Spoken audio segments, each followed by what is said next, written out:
بسم الله الرحمن الرحيم.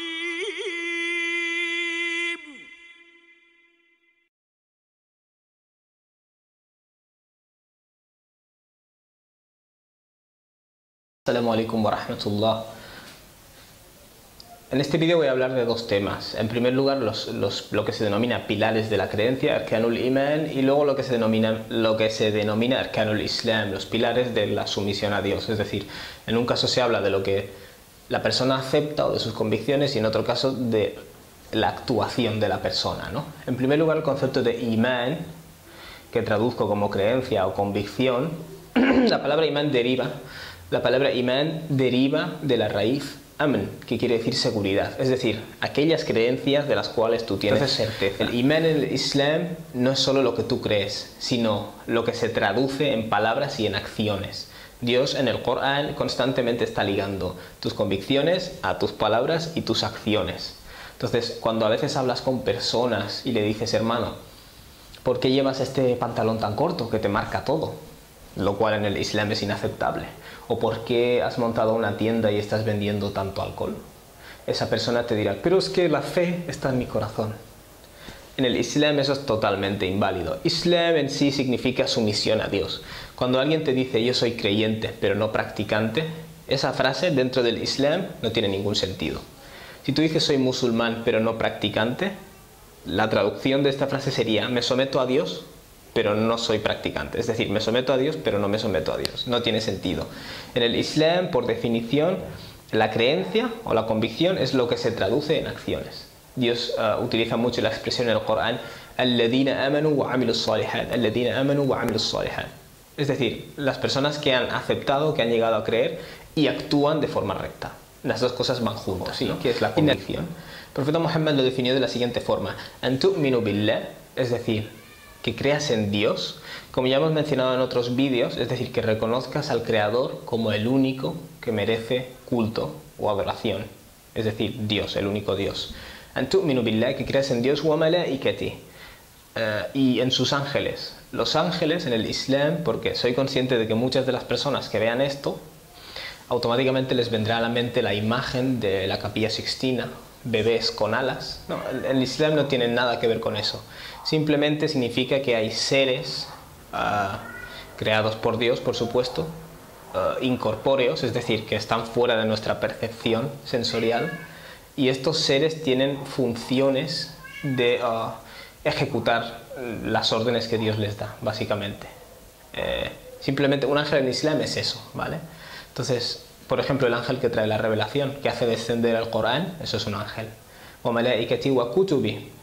Y además aceptes o tengas convicción en las escrituras o revelaciones de Dios. Es decir, a lo largo de la historia Dios ha hecho surgir profetas y ha revelado escrituras.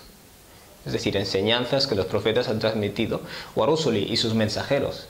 Es decir, las personas que han recibido dichas revelaciones. Wal yawmil akhir, y el día último, es decir, el día en el cual las personas van a ser retribuidas por sus acciones. Es decir, y luego además tienen convicción o creen en el decreto de Dios. El decreto de Dios en el Islam no significa predestinación en el sentido de que la persona está forzada a hacer nada en absoluto. Significa que Dios ha decretado todo cuanto va a ocurrir, es decir, Dios sabe todo cuanto va a ocurrir y lo ha registrado o decretado, y lo cual no obstaculiza en absoluto la libertad de elección de las personas, que es por la cual se les va a llevar. Estos son, digamos, los pilares que cualquier persona que niegue uno de estos automáticamente queda fuera del Islam. Entonces luego está el Islam. ¿Qué es el Islam? Genéricamente ya sabéis que Islam es sometimiento a Dios. Todos los profetas enseñaron el Islam, pero ahora vamos a hablar del Islam en su forma final, es decir, el Islam tal y como procede del Corán y de la enseñanza del profeta Muhammad, que digamos que es la forma que está en vigor desde el profeta Muhammad hasta el fin. El profeta Muhammad dijo, Buni al-Islamu ala khamsa. El Islam, esta forma del Islam, se edifica sobre 5 pilares. Shahadati an la ilaha illallah, el testimonio de que no existe ningún ser que merezca ser objeto de culto aparte de Dios. Es decir, el primer aspecto del Islam, el primer aspecto de la práctica islámica es reconocer verbalmente la verdad de tus convicciones.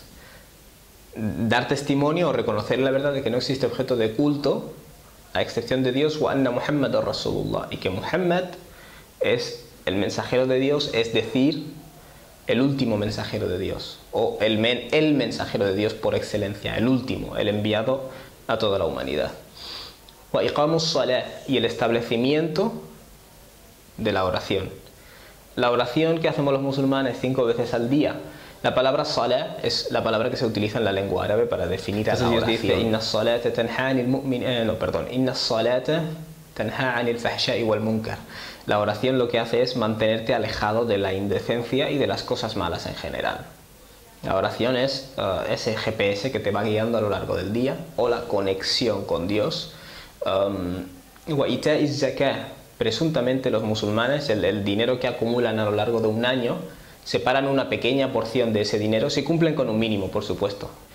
Si tú cumples con un mínimo de ingresos anuales, el dinero que al final del año te queda, un pequeño porcentaje, generalmente un 2,5%, tú lo entregas a los pobres. Eso es lo que se denomina zakah. Literalmente significa purificación, es decir, es un impuesto caritativo que tú pagas para purificarte.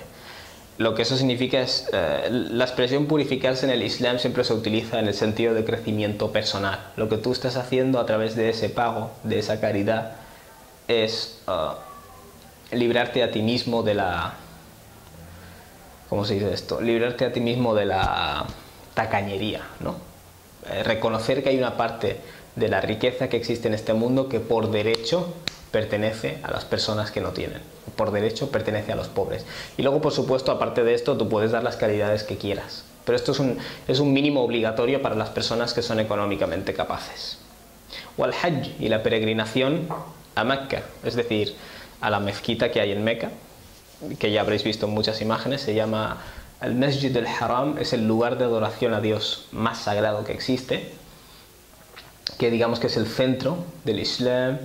Y los musulmanes que rezamos hacia ahí representa la unidad de los musulmanes y de la unidad de religión ante Dios, y si existe la posibilidad de ir una vez en la vida, pues los musulmanes debemos ir ahí una vez en la vida a peregrinar. Esa peregrinación es una especie de representación de nuestra responsabilidad con Dios. Es decir, existe, por ejemplo, al-Hajj Arafa, dijo el profeta, lo más importante de la peregrinación es Arafa, es decir, los musulmanes se reúnen en una montaña llamada Arafa, y eso simboliza, todos vestidos de una misma forma, eso simboliza el día en que estaremos de pie ante Dios y seremos todos iguales, y tendremos que responder por nuestras obras. Y finalmente, wasawmi Ramadán, el ayuno en el mes de Ramadán. Aquí hay dos cosas, el ayuno por un lado y Ramadán por otro. El ayuno, la función que tiene, el ayuno es que tú te abstengas de ciertas necesidades o de ciertos placeres y cosas de la vida, como por ejemplo comer, beber, mantener relaciones sexuales, y luego además cosas de las que se supone que te tienes que abstener todo el año, como mentir, murmurar, mirar cosas que no debes, la lascivia, todo eso. Lo que tú haces es abstenerte de sol a sol de todas estas cosas.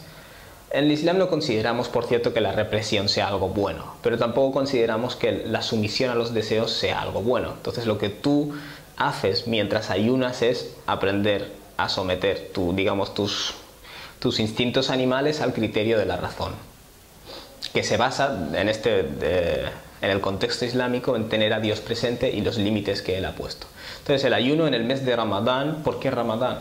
Ramadán es el mes en el cual fue revelado el Corán por primera vez. Entonces, de igual modo que diferentes naciones tienen...